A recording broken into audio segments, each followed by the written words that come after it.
사랑하고 축복합니다. 오늘도 허락하신 오늘 이 하루 온전한 예배자로 승리하는 가족들이 되시기를 축복합니다. 오늘 말씀은 믿음이 어디 있느냐라는 제목으로 함께 말씀을 나누고자 합니다. 본문은 누가복음 8장 16절에서 25절까지의 말씀입니다. 누구든지 등불을 켜서 그릇으로 덮거나 평상 아래에 두지 아니하고 등경 위에 두나니 이는 들어가는 자들로 그 빛을 보게 하려 함이라. 숨은 것이 장차 드러나지 아니할 것이 없고 감추인 것이 장차 알려지고 나타나지 않을 것이 없느니라. 그러므로 너희가 어떻게 들을까 스스로 삼가라. 누구든지 있는 자는 받겠고 없는 자는 그 있는 줄로 아는 것까지도 빼앗기리라 하시니라. 예수의 어머니와 동생들이 왔으나 무리로 인하여 가까이 하지 못하니 어떤 이가 알리되 당신의 어머니와 동생들이 당신을 보려고 밖에 서 있나이다. 예수께서 대답하여 이르시되 내 어머니와 내 동생들은 곧 하나님의 말씀을 듣고 행하는 이 사람들이라 하시니라. 하루는 제자들과 함께 배에 오르사 그들에게 이르시되 호수 저편으로 건너가자 하시매 이에 떠나 행선할 때에 예수께서 잠이 드셨더니 마침 광풍이 호수로 내리침에 배에 물이 가득하게 되어 위태한지라. 제자들이 나와 깨워 이르되 주여 주여 우리가 죽겠나이다 한데 예수께서 잠을 깨사 바람과 물결을 꾸짖으시니 이에 그쳐 잔잔하여 지더라. 제자들에게 이르시되 너희 믿음이 어디 있느냐 하시니 그들이 두려워하고 놀랍게 여겨 서로 말하되 그가 누구이기에 바람과 물을 명함에 순종하는가 하더라. 아멘. 우리는 지금 계속해서 누가복음의 말씀을 묵상하고 있습니다. 누가복음 말씀을 묵상하면서 우리는 계속해서 머릿속에 한 가지 기억하고 있어야 한 중요한 내용이 하나 있지요. 그것은 예수님이 전하고 계신 하나님 나라라는 것입니다. 예수님이 각각의 사건, 각각의 기적들을 다 행하셨지요. 시간과 장소와 대상이 다 달랐습니다. 하지만 많은 부분은 하나의 중요한 주제로 이 시간과 장소와 대상 가운데 일어난 일들이 그 주제로 모여지게 됩니다. 바로 하나님의 나라라는 것이죠. 오늘 말씀도 한 가지의 비유와 두 가지 사건이 나오는데요. 두 가지가 하나님 나라와의 그 하나님 나라의 주제와 이어지고 이 하나님 나라의 주제로 이 두 이야기를 또 이해해야 합니다. 먼저 말씀하신 비유의 내용을 먼저 살펴보겠습니다. 우리가 흔히 등불 비유라 이렇게 이야기합니다. 등불을 켜서 사람들은 그릇으로 덮거나 평상 아래 두지 아니하고 촛대 위에 두는 것은 사람들이 그 빛을 통하여서 그 빛이 비춰지는 그 밝음을 통하여서 안전하게 바르게 나아가기 위한 것이다. 이렇게 이야기하십니다. 숨은 것이 드러날 것이고 감추인 것이 알려질 것이고 나타날 것이다. 이렇게 이야기하시지요. 여러분 너무나 당연한 이야기입니다. 빛이 비추어진다면 어두움에 보이지 않는 것들이 보여질 것입니다. 너무나도 당연한 이야기를 하시지만 여기에는 중요한 하나님 나라의 비유가 함께 숨겨져 있는 것이지요. 이 등불 비유의 핵심은 이것입니다. 사람들이 등불을 켜서 사물을 밝히 비추도록 등경 위에 두는 것처럼 하나님 나라의 비밀을 아무리 감추인다 하더라도 역시 사람들에게 밝히 드러날 것이고 또 복음을 알고 복음을 받은 제자들은 그것을 혼자만 갖고 기뻐할 것이 아니라 많은 사람들에게 전파해야 한다라는 의미가 이 등불 비유의 핵심이기도 하지요. 여러분, 어두움이 빛을 막을 수는 없습니다. 빛이 있다면 그 주위의 어두움은 반드시 물러갈 수밖에 없는 것이지요.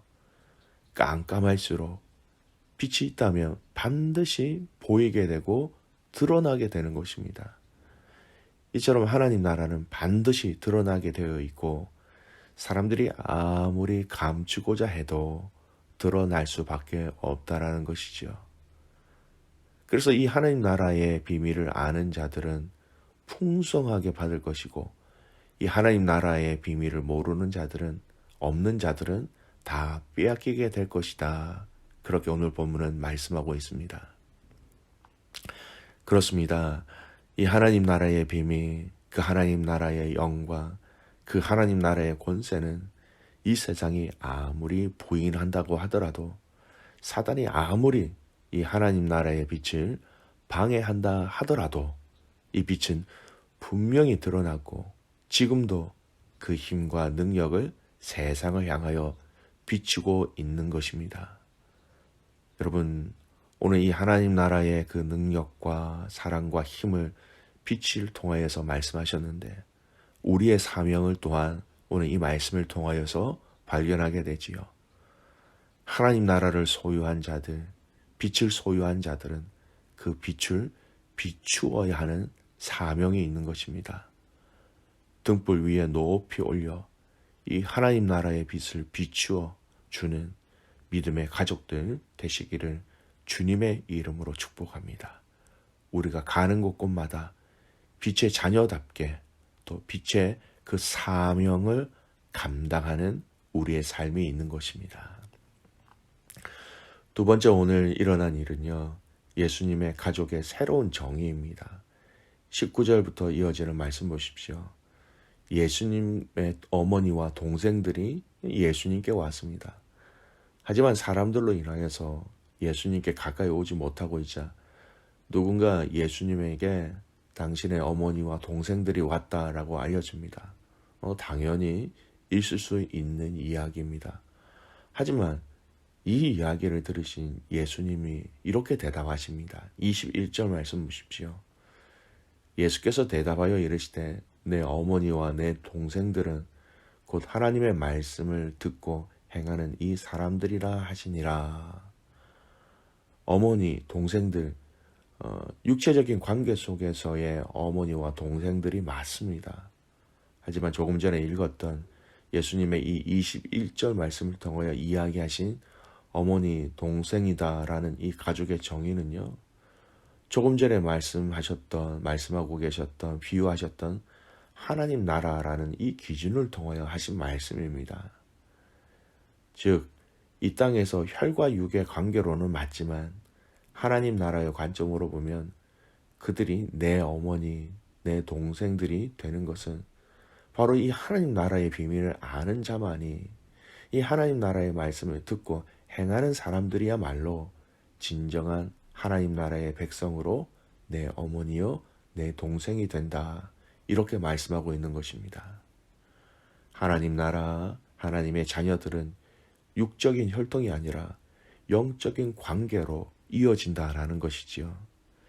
영적으로 하나님의 나라를 소망으로 가지고 있는 자라면 그들의 삶 속에서 이 하나님 나라의 삶을 살아낸다라는 것입니다. 그렇게 살아가는 자들이야말로 하나님 나라의 백성이자 하나님 나라의 자녀가 되는 것이지요. 혈과 육으로는 불가능한 것입니다. 왜냐하면 하나님 나라는 영적인 것이지요. 고린도전서 15장 50절 말씀입니다. 형제들아 내가 이것을 말하노니 혈과 육은 하나님 나라를 이어받을 수 없고 또한 썩는 것은 썩지 아니하는 것을 유업으로 받지 못하느니라. 썩지 아니하는 하나님 나라의 유업을 받을 자로서 저와 여러분의 삶에 이 하나님 나라의 소망과 능력이 나타나기를 주님의 이름으로 축복합니다. 마지막 세 번째, 오늘 예수님은 풍랑을 잠잠케 하십니다. 제자들과 함께 호수를 건너가시는 중에 거친 풍랑을 만나게 됩니다. 위태한 상황 속에서 제자들이 예수님을 깨우지요. 그러면서 우리가 죽겠나이다 이렇게 고백합니다. 그때 예수님은 바람과 물결을 꾸짖으시고 잔잔하게 하셨습니다. 그리고 제자들에게 꾸짖으십니다. 너희 믿음이 어디 있느냐? 여러분, 이 풍랑을 잠잠케 하신 사건은요, 마태, 마가, 누가 이 세 복음서에 다 기록되어져 있는데요. 조금씩 차이가 나는데 그 대표적인 것이 이 본문입니다. 마태복음 8장 26절에는요. 제자들을 꾸짖으실 때에 예수님이 믿음이 적은 자들아 이렇게 표현하십니다. 마가복음 4장 40절에는요. 너희가 어찌 믿음이 없느냐 이렇게 표현하십니다. 이러한 차이는 이 한 사건을 통해서 각 복음서의 저자가 강조하고 전달하고자 하는 주제가 각각 조금씩 다른 것이다. 이렇게 이해하시면 됩니다. 근데 이 조금씩 다른 이 복음서 기자들의 표현은요, 너무나도 우리에게 많은 의미를 줍니다. 구체적으로 살펴보면 마태는 믿음이 적은 자들아 이렇게 표현합니다. 제자들의 믿음이 적음, 즉 어려운 순간에 믿음이 평소보다 더 많아져야 함에도 불구하고 더 적어졌다. 그러니까 위기의 순간, 어려움의 순간에 믿음은 더 많아져야 한다. 이것을 강조하고 있는 것이죠. 마가복음 4장 40절 너희가 어찌 믿음이 없느냐 이렇게 얘기합니다. 제자들의 믿음 없음에 즉 이전에 권능 있는 예수님의 모습을 통하여 이미 믿음을 가졌어야 했음에도 불구하고 그러지 못한 점을 지적하면서 이제는 진정한 믿음을 이 위기 속에서 가져야 한다. 이것을 강조하고 있는 말씀이죠. 누가복음에서는요. 제자들이 믿음을 잃어버림, 즉 평소에 가지고 있었던 믿음을 시련의 순간 잃어버렸으나 그것을 되찾아야 한다. 이것을 강조하고 있는 것입니다. 그래서 오늘 본문의 말씀은 믿음이 어디 있느냐. 너의 믿음이 어디 있는지 그것을 찾아라. 그 믿음을 붙잡아라. 이렇게 말씀하고 계신 것이지요. 여러분, 우리는 하나님 나라에 대한 소망과 은혜를 가지고 있는 자들입니다. 주께서 이 귀한 믿음을 우리에게 주셨지요.